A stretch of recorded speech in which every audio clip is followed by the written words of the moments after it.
L'éclairage public contrôlé à l'aide d'un téléphone portable, une nouveauté expérimentée par une société guyanaise fournisseur de solutions énergétiques. De quoi diviser la facture de maintenance par deux, nous y reviendrons. Commencer la rentrée en pleine forme, des conseils pour abandonner les mauvaises habitudes alimentaires prises durant les vacances et entamer l'année au top de sa forme, à découvrir dans ce journal.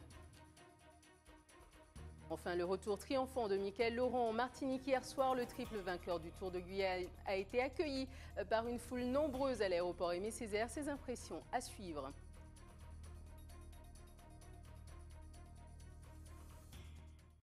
Mesdames, Messieurs, bonsoir et bienvenue dans cette tranche d'information.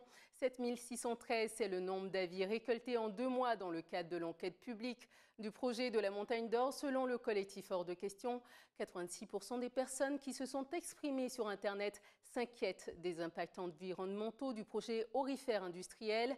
Ils craignent, je cite, une défiguration des terres, la déforestation et un impact considérable sur l'eau, la faune et la flore. Alors que l'enquête publique a pris fin la semaine dernière, le collectif Hors de Question attend une réponse des pouvoirs publics et réclame l'abandon du projet. Passons à cette innovation qui pourrait diviser par deux le coût des maintenances de l'éclairage public, le réglage à distance des lampadaires grâce à un téléphone portable. Cette nouveauté est expérimentée en ce moment à l'entrée du campus universitaire de Troubiran. Reportage de Jonathan Lariot. Vas-y. De la lumière grâce à un simple clic sur l'écran de son téléphone, Florence Binago maîtrise bien son sujet. Ingénieure à Solamaz, une entreprise locale spécialisée dans le développement d'énergie renouvelable, elle procède aujourd'hui au dernier test de leur nouveau produit connecté. On a un capteur RF qui va communiquer directement donc avec le téléphone. Donc on peut tout piloter par téléphone. Le téléphone s'est connecté au bridge pour envoyer des informations par Bluetooth. Et donc là on va sélectionner le numéro de la boule radiofréquence. Allumer cette ampoule de lampadaire n'a jamais paru aussi simple. Munie de son téléphone, Florence peut même plus. L'intensité de la luminosité est aussi dans les cordes de ce petit bijou de technologie. D'habitude, on gère ça dans des horloges astronomiques. On détaille quand est-ce que ça va s'allumer, quand est-ce que ça va s'éteindre, à une heure précise. Mais là, non, on peut décider en plus point par point, point lumineux par point lumineux. On peut décider, par exemple, celui-ci, il éclaire un parking, où il va y avoir des personnes qui vont arriver à telle heure, donc on va pouvoir l'allumer à 100% d'intensité. Loin d'être une expérience de labo, ce genre de lampadaire fait ses premiers pas sur le territoire. Après un appel d'offres lancé par le rectorat de Guyane, 25 lampadaires seront installés au campus de Troubiran, équipés de ce nouveau système innovant de gestion de l'électricité. D'abord, on agit sur la consommation, c'est-à-dire qu'on peut réduire la consommation électrique. Et la deuxième possibilité, le deuxième volet justement de cette innovation, c'est de pouvoir faire du contrôle à distance. Et via ce contrôle à distance, faire de la maintenance à distance, qui fait que ça évite que les techniciens se déplacent. Et ils ont l'ensemble du contrôle sur leur ordinateur, via Internet. Il peut le contrôler même sur son téléphone mobile, il peut faire un contrôle à distance de l'ensemble des lampes et de savoir s'il y en a une qui est en panne, qu'est-ce qu'il y a dessus, si c'est un problème de tension, et donc ça économise beaucoup d'argent. Alors là on fait un test sur un nombre limité de lampes, mais on peut imaginer ça sur 1000, 2000, 3000 lampes. Il y a Los Angeles, il y a Paris, qui a notamment la RATP qui est pour les métros, qui a travaillé aussi sur l'efficacité énergétique. Et nous en Guyane, on peut effectivement travailler dessus. Avec un tel système, la consommation de l'éclairage pourrait aller jusqu'à être divisée par deux, en gérant les niveaux d'intensité conformément aux besoins. Fini le gaspillage d'électricité, tout du moins pour cette petite zone. Sécurité routière à présent, avec 10 accidents mortels depuis le début de l'année ayant causé 14 morts sur les routes de Guyane. Pour en parler ce soir, nous recevons Laura Hyder. Bonsoir. Bonsoir à vous. Merci d'avoir accepté notre invitation. Donc vous êtes intervenante départementale en sécurité routière. Parlez-nous d'abord de en quoi consiste votre travail ? Eh bien, nous travaillons en partenariat avec la préfecture. Notre mission est d'accompagner la cellule sécurité routière dans les différentes missions qui nous sont attribuées dans le but d'améliorer en tout cas l'esprit même de la sécurité routière. Voilà. Alors, en tout cas sur la Guyane. Alors les chiffres sont assez probants, 14 morts sur les routes depuis le début de l'année. Oui. Quel type de bilan pouvez-vous tirer de cela ? Écoutez, c'est un chiffre qui est toujours trop élevé. Nous aurons beau nous dire qu'il y en a peut-être un peu moins que les années précédentes ou pas, ce sera toujours trop élevé. Notre objectif est bien entendu de descendre de manière significative, de façon à ce que l'ensemble des automobilistes puissent avoir leur façon de conduire puisse être améliorée pour qu'on ait de moins en moins de familles endeuillées. Alors, le mois et demi de blocage en mars-avril dernier a sans doute contribué à la réduction de ces accidents de la route. Est-ce que vous pouvez nous dire s'il y a une comparaison à faire entre cette année et l'année dernière? Alors, écoutez, les chiffres sont sensiblement égaux entre l'année dernière et cette année. Cependant, vous faites bien de le dire que mars-avril, il y a eu quand même plus d'un mois, je dirais même presque un mois et demi de blocage de route, ce qui fait que ça a favorisé la stabilisation des chiffres. Il n'empêche que ces chiffres auraient pu être identiques comme ils auraient pu augmenter. Donc, on en tient compte quand même. Très difficile de comparer avec 2016 puisque nous n'avons pas de continuité au niveau de la circulation, mais c'est quand même un chiffre important car 14, on s'assimile un petit peu à l'année dernière et justement par rapport à ça, on reste très inquiet sur les mois à venir puisque nous avons à attendre encore jusqu'à décembre avant de passer à cette année 2018 où j'espère que nous allons pouvoir améliorer les chiffres. La période des vacances est une période assez accidentogène généralement. Est-ce que vous pouvez nous faire une comparaison entre ces 2 derniers mois et les mois de vacances de l'année dernière? Alors, moi, ce que je peux dire surtout, c'est que nous avons énormément de fragiles qui sont tombés sur nos routes, énormément de deux roues, motocyclettes et cyclomotoristes. Et par rapport à l'année dernière, on a drôlement augmenté ces décès. Alors, il faut quand même préciser… Combien de décès de plus? On en a, alors là, je ne pourrais pas vous dire exactement au chiffre près, puisque nous sommes encore en train de faire les comptabilités au niveau des différents PV qui arrivent, mais il n'empêche que c'est significatif quand même. Nous voyons que sur le type d'individu, on a déjà, rien qu'en motard, nous en avons, si ma mémoire est bonne, nous sommes à 4 motards qui sont décédés, donc c'est vrai qu'il y a de quoi travailler dessus. On parle de visibilité, on parle d'alcool, on parle de stupéfiants, on parle de vitesse. Et tous ces thèmes un peu classiques, à tous ces thèmes vont s'ajouter d'autres facteurs que l'on ne cite pas particulièrement parce que ça mérite des investigations beaucoup plus importantes. Mais je pense qu'il y a un gros travail à faire pour que, je ne parle pas de l'année prochaine, je parle pour les jours à venir, de façon à ce que les automobilistes se protègent. Alors, au niveau de la préfecture, de votre service d'intervention départementale de sécurité routière, quelles sont les mesures que vous prenez pour faire en sorte que ces nombres d'accidents diminuent? Alors, comme chaque année, jusqu'à maintenant, nous avons des actions qui sont menées.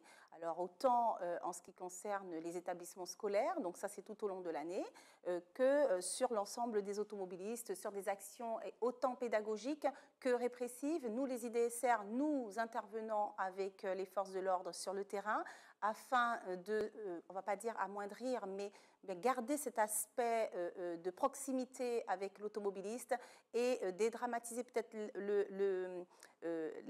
l'amende comme étant une sanction, mais plutôt comme étant le début d'une amélioration du comportement. Parce qu'il faut bien comprendre que sur l'ensemble des accidents que nous avons eus sur l'année 2017 et des années précédentes, le comportement des automobilistes était quand même à 99% le facteur principal lié à l'accident. Alors, la vidéo-verbalisation a été installée dans la ville de Cayenne récemment, il y a quelques semaines de cela. Comment est-ce que ça fonctionne pour vous? Alors, pour nous IDSR, ça, nous n'avons pas de retour là-dessus, puisque nous ne travaillons pas forcément avec cela, puisque la vidéo-verbalisation aura un impact essentiellement sur tout ce qui est infraction de la route. Nous sommes restés surtout sur la sensibilisation auprès des automobilistes, mais nous allons nous servir de ces statistiques pour pouvoir utiliser des enjeux, peut-être pour mieux cibler les enjeux, les difficultés qu'aura la population guyanaise, afin de leur donner en tout cas les éléments nécessaires pour améliorer leur conduite. On est toujours dans cette optique. Merci beaucoup, Madame Laura Hyder. Oui. Vous êtes intervenante départementale à la sécurité routière. Merci d'avoir accepté notre invitation. Et pour poursuivre ce journal, la dernière ligne droite de la rentrée scolaire. Pour ceux qui le souhaitent, vous pouvez dès à présent perdre les mauvaises habitudes alimentaires prises durant les vacances. Physiquement, vous remettre en forme pour la reprise en pleine forme. Reportage d'Alizé Lutran et de Guy Raphaël René. Minda est une jeune cadre dynamique. Après 3 semaines de vacances, elle a besoin des conseils d'un professionnel pour reprendre de bonnes habitudes avant la rentrée.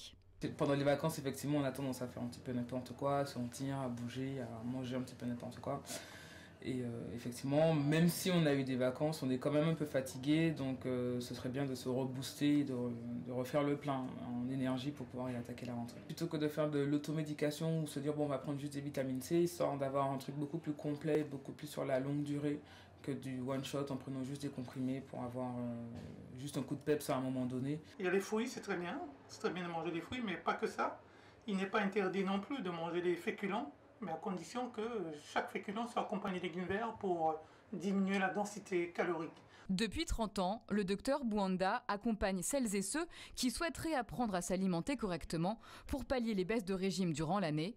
Selon lui, il n'est pas question de se priver, tout est une question d'équilibre dans l'assiette. Si je mange mes frites avec beaucoup de salade, il n'y a pas de frustration. Ça dit que j'amène ce que j'aime avec ce qu'il me faut. Quand on fait cela, il faut que ce soit quelque chose de cohérent. Sur la journée, je décide quelques jours de le faire de manière cohérente.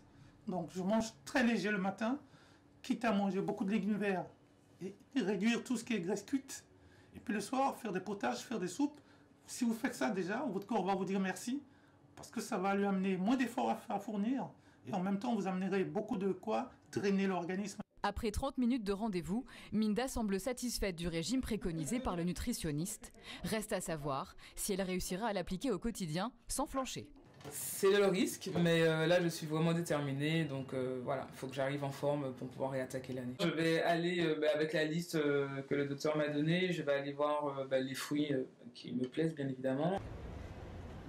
À quelques jours de la rentrée, les rayons des pharmacies ne désemplissent pas. Beaucoup de personnes viennent chercher de quoi se remettre en forme. Vous avez le radis noir, vous avez l'artichaut, le bouleau. Souvent c'est associé à des choses aussi pour éliminer, nettoyer et nettoyer un peu. Ah d'accord. Qu'est-ce que vous recherchez là aujourd'hui? C'était juste pour nettoyer le froid. Après les vacances, il faut bien nettoyer le froid, c'était juste pour ça. On enlève tout ce qui n'est pas bon, dans tout ce qu'on a mangé, du gras épicé, tout ça, c'est ça les vacances. Hein. Moi, je cherche un produit pour détox après les vacances et en même temps pour booster, pour reprendre à la rentrée, on va partir de bon pied. Pour détox, il faut faire 3 mois. Il faut arrêter. Comme si on prend des médicaments aussi, ça permet de nettoyer le foie, etc., la vésicule biliaire. Cette année encore, les traditionnelles vitamines ont la cote auprès du public, mais de nouveaux produits font leur apparition sur les étals. Il y a une forte demande de produits naturels maintenant. Une demande par exemple de spiruline, où c'est une micro-algue d'eau douce qui est riche en fer, en vitamines, en protéines. Et donc que les gens prennent sous forme soit de comprimés ou soit de poudre. Donc des choses qui sont plus naturelles. Mais attention, à chacun sa cure, quelques recommandations s'imposent. Pour les enfants, nous préconisons donc un cocktail de vitamines, de fortifiants, où vous avez également de quoi renforcer les défenses immunitaires. Les parents sont sensibles au fait que la collectivité va reprendre et donc les petits rhumes vont s'échanger. Pour les adultes, nettoyer l'organisme, donc le détox, les vitamines et toujours le bon petit déjeuner le matin. Une dizaine d'euros, c'est ce qu'il vous faudra débourser pour une boîte de vitamines. Une cure complète de plusieurs semaines vous coûtera jusqu'à 50 € en moyenne. Rentrez toujours avec une journée spéciale vestiaire organisée par le Secours catholique de Cayenne. Vêtements, chaussures ou fournitures scolaires, si vous n'en avez plus besoin, c'est le moment de les déposer au Secours catholique 11 rue Arago jusqu'à demain. Une vente à petit prix aura lieu jeudi.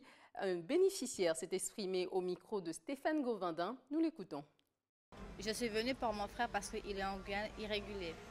Et parce qu'ici, on peut trouver toutes sortes d'aides. Ils peuvent t'aider à acheter des matériels scolaires, ils peuvent donner des linges, ils donnent des repas. Donc c'est pour ça que je suis venue. C'est une amie à moi qui m'a montré. Et puis quand je suis où c'était, je suis venue tout de suite. Et ils m'ont donné des informations nécessaires que j'avais besoin. Et je conseille les gens qui sont vraiment dans les besoins de venir. Si les autres ne sont pas dans les besoins, ce n'est pas la peine de venir parce qu'il y en a des cas qui sont urgents et des cas qui ne sont pas urgents. C'est ce conseil-là que je donne aux autres. Laissez la place aux gens qui ont vraiment le besoin et eux qui peuvent aider, ils peuvent donner leur soutien aussi. L'indice des prix à présent qui ont été publiés aujourd'hui par la préfecture. Le mois de juillet donc était un mois avec une hausse de prix de 0,7% par rapport à juin, une hausse notamment marquée par la forte augmentation des billets d'avion, plus 36,2%. Dans le même temps, le coût des produits pétroliers a baissé de 1,9%.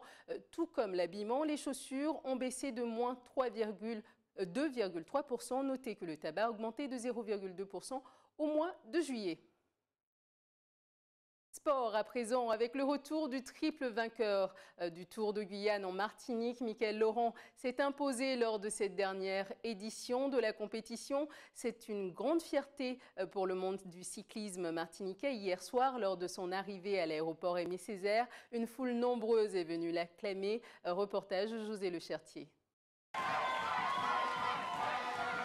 Le retour du champion. Trophée en main, Mickaël Laurent est reçu par ses supporters et surtout par ses deux frères, Daniel et Nicolas.